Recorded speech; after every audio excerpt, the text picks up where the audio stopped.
So today was a really, really wet day here today. And you know those days you want to craft but you can't craft. My husband was home, my children are still on holiday.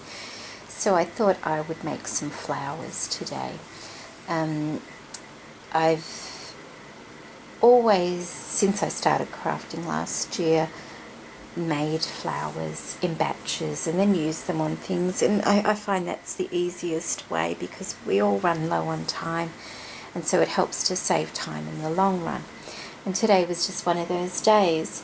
Now these are not all my own designed flowers, of course. You know, there are so many talented ladies on YouTube who put up tutorials on flowers, so if I found one of these flowers from one of those ladies, I will definitely tell you. And if one of the flowers that I've made that I think I've just made myself is already up on YouTube, let me know, because I haven't seen every tutorial out there. There's so many and I don't have time to look at every single tutorial.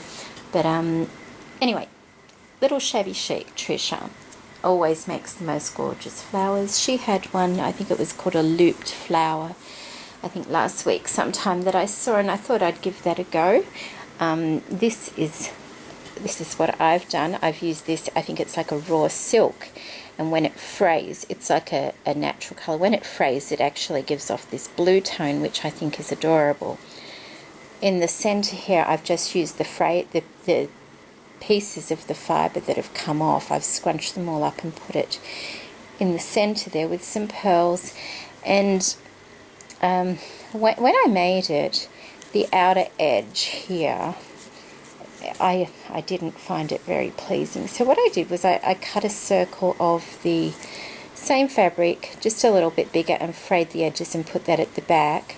And then I've just put a couple of doilies under it as well, and I'm really happy with there was a mouthful. I'm really happy with the finished product. So thank you, Trisha. I really like those flowers. It's almost like a little nest, isn't it? It's quite dimensional. It's really pretty, and it's very, very soft. Okay, so that's the first one I made. The second one is, this one, Lily. Lily always makes the most beautiful flowers, and she had a tutorial up on her flowers, and this is the one I've made, and I've actually done it wrong because I went back to look at her tutorial and I folded mine different. So, but it gives the same look as she gave. And I will put all links to these ladies' channels below because they really deserve to be seen. They've got some beautiful work, but look how beautiful that is. And that's just with some little white doily medallions folded. And I've put a tiny little organza flower in the middle there just to soften it, like she said in her video, and a half flat back pearl and a doily on the back. Okay, so that one's from Lily. Thank you, Lily. I like that. It's nice. It's pretty.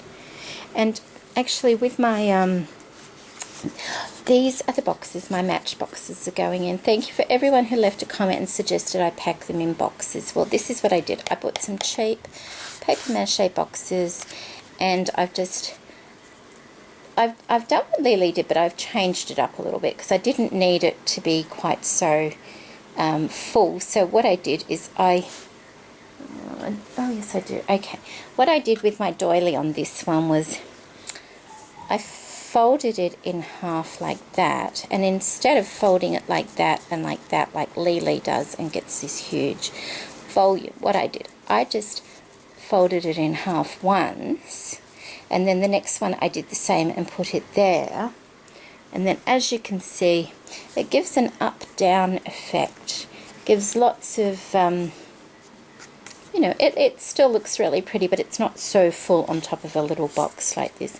And then I've just put a mini shabby flower, and that's from Lavish Laces with some seam binding wrapped around the whole box and tied at the side there. So that's how I'm packaging my little match boxes. So, but I had to make the flowers for the top for that. Okay, this one, I really like this one. This was just playing around. I've always used a little bit of this organza fabric to fill in spaces, and I thought I'd have a little go. This is just a gathered, it's a strip of organza folded in half, gathered and twisted around. Underneath that I have some ribbon that I gathered. Hang on. Do I still have, oh, here we go. It's this really cheap organza ribbon that you get. I got that from the dollar shop sort of thing. But what I did is I just cut the satin off one side and I've put that under there. Then under that I've done it's a very soft tulle, I've put that, and then some gathered vintage lace at the back. I still need to cover the back there on that one, so that's all. But I love how that turned out. It's so soft and fluffy and pretty. So that's another one I made. And when I was playing with the organza, I made, oh, that one, it's so soft.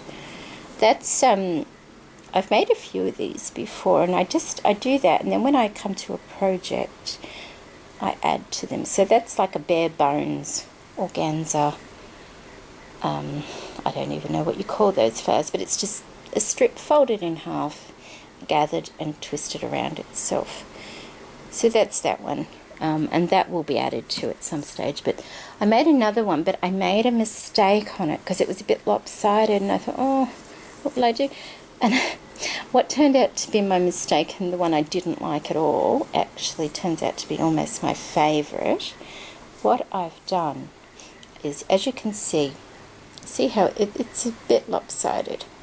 So what I did was I gathered some more lace. This lace is beautiful grey mushroom almost colour lace. I gathered that and put it inside of it, and then it still didn't look quite nice, so I bent the back up and I gathered more of the lace and stuck it at the back and tied some seam binding. And if I grab, this jar's a little bit small, but if you, yeah, that's definitely small, hang on. Okay, here we go. If I was to have a jar of some kind, or a lace spool. This is what I do for lace spools. See, I've got the cardboard underneath, so it's easy to glue. And you sit that on, and can you see that? It like lifts its bottom up at the back. It's almost like a bustle at the back of the flower. And I absolutely love the way that one turned out. So my mistake turned out to be my triumph, and that's got a little old antique earring in the center there as well, and it's light as a feather, absolutely soft and beautiful, that one. Okay, so that was that one. Oh, now this one is from a lady, I don't know her name, I only just found her channel yesterday. Live Love Scrap. Oh my goodness, she has some beautiful things, and she had these flowers that she'd made out of scraps, and so I've made a couple. This one has tails. It's just all odd pieces, you know, like this is pink, this is like cream, this is coffee coloured, this is white. They're just scraps, a bit of cheesecloth, that's a button covered in some pearls with a little bit of glitter and glossy accents over the top, and then just scraps hanging out. So I guess they're scrappy shabby flowers. I don't know what she called them, but they were gorgeous what she made. And of course I think she had very nice laces using hers. Sorry about that, got interrupted. Kids still on holiday. Okay, so that's my first one, and I did make another one. This one here.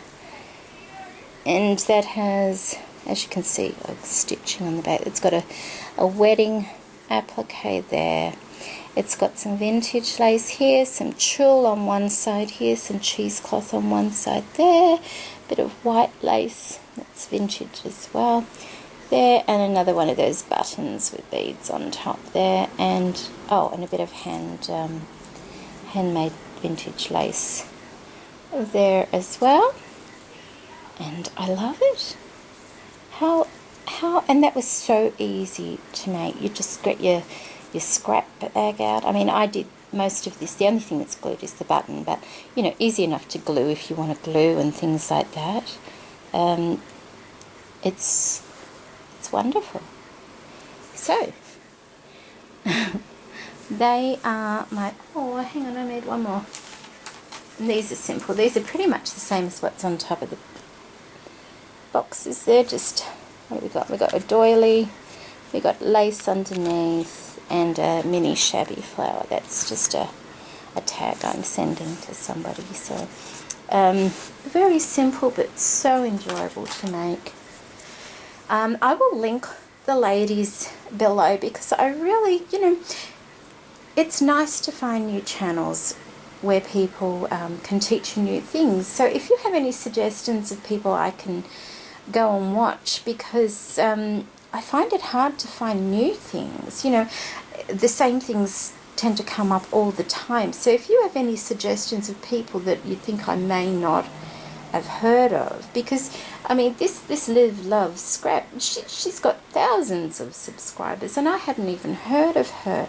So there must be so many more out there that we can learn from. So if you do have any suggestions, please put a comment below, because I'd love to go and look at some more people, and especially in this kind of style. I love the vintage shabby chic, or not so much the colourful one, but you know, soft colours, definitely. Okay ladies, thank you for watching today. Have a lovely day.